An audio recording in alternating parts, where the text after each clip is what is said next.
Next question देख लेते हैं। लास्ट क्वेश्चन है, why is HF a weak acid. कि HF जो होता है वो वीक एसिड क्यों होता है। इसका आंसर देख लेते हैं। Because HF does not release its proton easily due to the presence of hydrogen bonding and it ionize to a small extent in aqueous media. सबसे अच्छा एसिड वो होता है जो जल्दी से अपना प्रोटोन लूज कर दे, लेकिन HF हाइड्रोजन बॉन्डिंग की वजह से अपने प्रोटोन जल्दी से लूज़ नहीं करता, जिसकी वजह से ये उतना अच्छा एसिड नहीं कंसिडर किया जाता। और ये एक्वस मीडियम में भी इतना आयोनाइज अच्छा नहीं होता, जिसकी वजह से हम इसको वीक एसिड कंसिडर करते हैं। HF की हाइड्रोजन बॉन्डिंग देखते हैं कि जिगजैग फॉर्म में एग्जिस्ट करता है। हाइड्रोजन बॉन्डिंग की वजह से जो दरमियान में डॉटेड लाइन शो हो रही है, ये इसकी हाइड्रोजन बॉन्डिंग है, जो दो मॉलिक्यूल्स को आपस में अटैच करती है। इस हाइड्रोजन बॉन्डिंग की वजह से प्रोटॉन इतनी इजीली रिलीज नहीं हो पाता, जिसकी वजह से इसको वीक एसिड कंसिडर किया जाता है। आज हमने टेस्ट योर सेल्फ 8.3 पढ़ा। मैं उम्मीद करती हूँ कि आपको समझ आई होगी। इसमें से कोई से 3 शॉर्ट क्वेश्चंस आपने होमवर्क में अटेम्प्ट करने हैं और साथ इंडेक्स भी फिल करेंगे, चैप्टर नेम और डेट हर चीज़ मेंशन करेंगे। दोबारा इसका ओवरव्यू ले लेते हैं कि why valency of chlorine is 1। कि क्लोरीन की वैलेंसी 1 क्यों होती है। ये हमने पहले भी पढ़ा है कि इसकी इलेक्ट्रॉनिक कन्फिग्रेशन चूँकि 3s2 3p5 होती है और ये आर्गोन की इलेक्ट्रॉनिक कन्फिग्रेशन अटेन करना चाहता है, जिसकी वजह से ये 1 इलेक्ट्रॉन गेन करता है ताकि इसके आउटर मोस्ट शेल में 8 इलेक्ट्रॉन्स आ जाएं और ये इलेक्ट्रॉनिक कन्फिग्रेशन अटेन कर ले आर्गोन की। इसके बाद सेकंड क्वेश्चन था which factor control the non metallic character of elements. कि वो कौन से फैक्टर हैं जो किसी भी एलिमेंट के नॉन मेटेलिक करेक्टर को कंट्रोल करेंगे या ये बताएंगे कि ये एलिमेंट नॉन मेटेलिक है या मेटल है।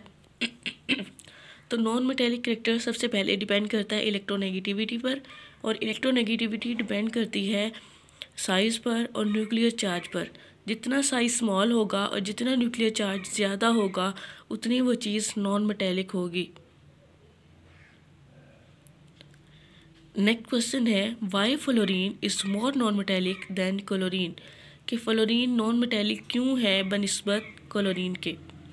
तो अभी हमने पढ़ा था कि जो फ्लोरीन होता है ये साइज़ में छोटा होता है बनिस्बत क्लोरीन के, और जब साइज़ छोटा हो तो इसकी इलेक्ट्रोनेगेटिविटी बढ़ जाती है। और फ्लोरीन के बारे में हम ये भी जानते हैं कि पीरियोडिक टेबल में सबसे ज़्यादा इलेक्ट्रोनेगेटिव जो है वो फ्लोरीन है, जिसकी वजह से ये सबसे ज़्यादा नॉन मेटेलिक बिहेवियर भी शो करता है। नेक्स्ट क्वेश्चन है iodine exist in solid state. कि आयोडीन सॉलिड फॉर्म में एग्जिस्ट करता है। Can it be beaten with hammer. क्या हम इसको हथौड़े के साथ हैमर कर सकते हैं टू फॉर्म शीट्स, ताकि इससे शीट्स बन सके। तो हमने मेलिबिलिटी और डक्टिलिटी पढ़ी थी कि जो कि प्रॉपर्टी है मेटल्स की। आयोडीन चूँकि नॉन मेटल है इसकी वजह से, और ये ब्रिटल भी है, जिसकी वजह से हम इसको हैमर नहीं कर सकते, और हैमर नहीं कर सकते तो इसका मतलब हम इसको शीट्स में अपने डिज़ायर्ड फॉर्म में कन्वर्ट भी नहीं कर सकते। नेक्स्ट क्वेश्चन है can liquid and gases be brittle. क्या लिक्विड और गैसेस ब्रिटल हो सकती हैं। ब्रिटलनेस एक ऐसी प्रॉपर्टी है जो कि सिर्फ सॉलिड्स के साथ एसोसिएटेड है, इसलिए लिक्विड और गैसेस ये प्रॉपर्टी शो नहीं करते। नेक्स्ट क्वेश्चन है why the oxygen is called non metal. कि हम ऑक्सीजन को नॉन मेटल क्यों कहते हैं। नॉन मेटल हमने पढ़ा था कि इलेक्ट्रोनेगेटिव होते हैं। इलेक्ट्रोनेगेटिव हैं तो इसका मतलब इनकी इलेक्ट्रॉन अफिनिटी ज़्यादा है। अगर इलेक्ट्रॉन अफिनिटी ज़्यादा है तो ये इलेक्ट्रॉन को गेन करेंगे, अगर गेन करेंगे तो ये एनाइन बनाएंगे। यही सारी प्रॉपर्टीज़ ऑक्सीजन भी शो करता है कि वह इलेक्ट्रोनेगेटिव है, इलेक्ट्रॉन अफिनिटी शो करता है और इलेक्ट्रॉन को गेन करके एनाइंस बनाएगा, जिसकी वजह से हम इसको नॉन मेटल कंसिडर करते हैं। नेक्स्ट क्वेश्चन है why name 2 non metals which are both brittle and non ductile. कुछ ऐसे दो नॉन मेटल्स के नाम बताने हैं जो ब्रिटल्स भी हों और नॉन डक्टाइल भी हों। तो ग्रेफाइट और आयोडीन दो ऐसे नॉन मेटल्स हैं जो कि ब्रिटल भी होते हैं और नॉन डक्टाइल भी। नेक्स्ट क्वेश्चन है name the most abundant non metal in the earth crust. Earth crust में उस मेटल का नाम नॉन मेटल का नाम बताना है जो सबसे ज़्यादा प्रोपोर्शन में पाया जाता है। तो ये हमने पढ़ा था कि ऑक्सीजन सबसे ज़्यादा अर्थ क्रस्ट में इसकी परसेंटेज ज़्यादा है, कितनी थी 47%। नेक्स्ट क्वेश्चन है give the non metallic trend in halogens, कि हैलोजेंस जो है उसमें हमने नॉन मेटेलिक ट्रेंड बताना है। नॉन मेटेलिक ट्रेंड साइज़ पर और इलेक्ट्रोनेगेटिविटी पर डिपेंड करता है, चूँकि हैलोजेंस में size down the group increase होता है और इलेक्ट्रोनेगेटिविटी भी डिक्रीज़ करती है, जिसकी वजह से नॉन मेटेलिक करेक्टर जो होता है वो डिक्रीज़ कर जाता है जब हम फ्लोरीन से नीचे की तरफ मूव करते हैं। Why do the non metals accept electron readily, कि नॉन मैटर्स इलेक्ट्रॉन को रेडिली एक्सेप्ट क्यों करते हैं? क्योंकि इनके वैलेंस शेल में इलेक्ट्रॉन डेफिशिएंसी होती है, इनके पास इलेक्ट्रॉन्स की कमी होती है, जिसकी वजह से ये जल्दी से इलेक्ट्रॉन को एक्सेप्ट कर लेते हैं ताकि अपनी उस डेफिशिएंसी को कंपनसेट कर सकें। नेक्स्ट क्वेश्चन है why non metals do not react with dilute acids while metals do react, कहते हैं नॉन मेटल्स डाइल्यूट एसिड के साथ क्यों रिएक्ट करते हैं, क्यों रिएक्ट नहीं करते जबकि मेटल्स रिएक्ट करते हैं।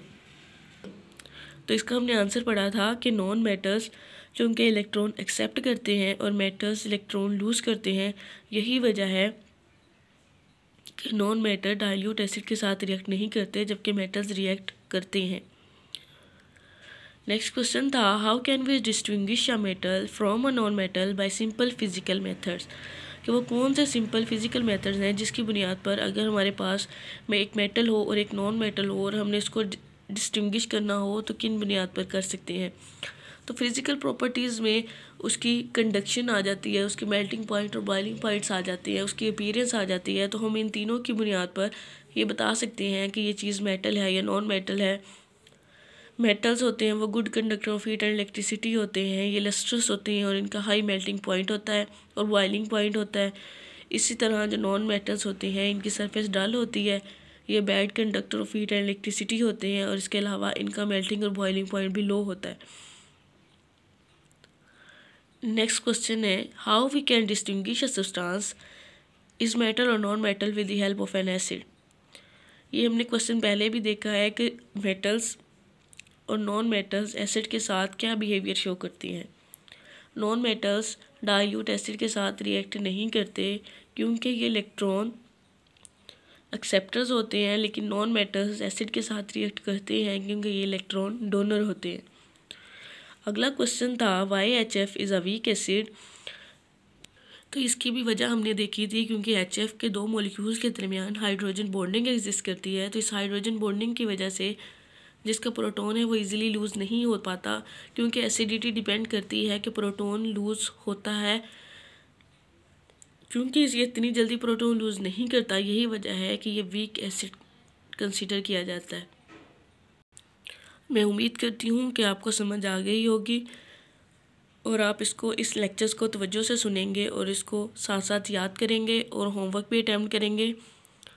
ख़ुद को और अपने घर वालों को मौसम की सख्ती से महफूज रखेंगे। फ़ी अमानिल्लाह।